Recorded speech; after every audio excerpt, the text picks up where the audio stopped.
Assalamualaikum warahmatullahi wabarakatuh. Perkenalkan, nama saya Imna Priyansa dari Prodi Hukum Tata Negara.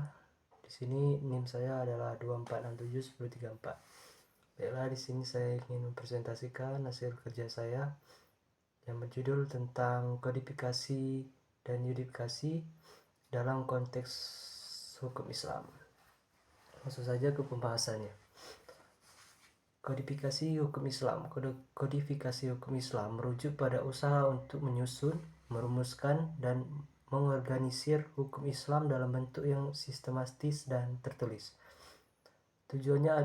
Tujuannya adalah agar hukum Islam dapat diterapkan secara lebih jelas, terstruktur, dan mudah dipahami.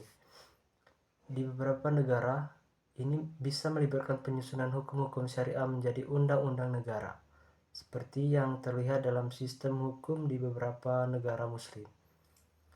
Contoh kodifikasi hukum Islam antara lain adalah Kitab Undang-Undang Hukum Pidana Islam atau KUHP Islam, atau hukum keluarga Islam seperti hukum pernikahan, warisan, dan lain-lain, yang dapat ditemukan dalam bentuk peraturan yang tertulis dan disesuaikan dengan perkembangan zaman. Sedangkan yudifikasi hukum Islam, yudifikasi mengacu pada proses penerapan hukum Islam dalam sistem peradilan yang ada, khususnya melalui lembaga peradilan atau pengadilan. Dalam konteks hukum Islam, ini berarti penerapan prinsip-prinsip hukum Islam oleh pengadilan yang berwenang dalam menangani kasus-kasus yang berkaitan dengan syariah, seperti sengketa pernikahan, warisan, dan masalah keluarga lainnya. Yudifikasi Islam ini bisa berupa pengadilan agama yang menangani perkara-perkara berdasarkan hukum Islam, atau penerapan hukum Islam dalam sistem peradilan umum yang sudah disesuaikan dengan ketentuan-ketentuan syariah. Secara singkat, kodifikasi adalah usaha untuk menyusun hukum Islam dalam bentuk tertulis, sementara yudifikasi adalah penerapan hukum tersebut dalam praktik peradilan.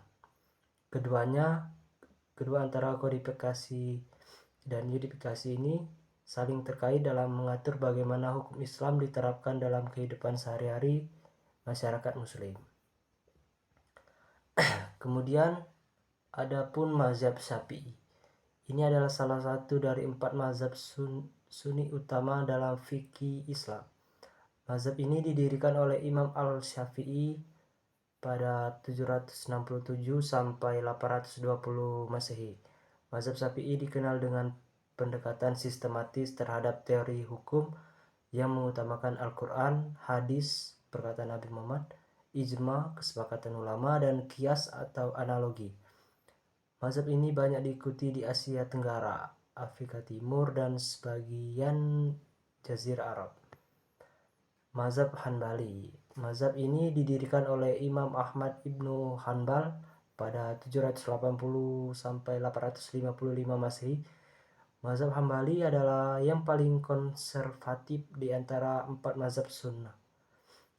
Mazhab ini memberikan perhatian besar pada Al-Quran dan hadis, dan dikenal dengan ketatnya mengikuti kedua sumber tersebut, serta lebih sedikit menggunakan qiyas dan ijma dibandingkan dengan mazhab lainnya. Mazhab Hanbali banyak diikuti di Arab Saudi dan beberapa bagian Jazirah Arab.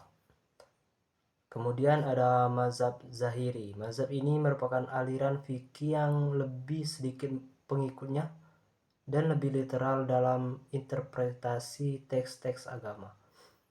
Mazhab Zahiri didirikan oleh Imam Daud Al-Zahiri pada 883 Masehi.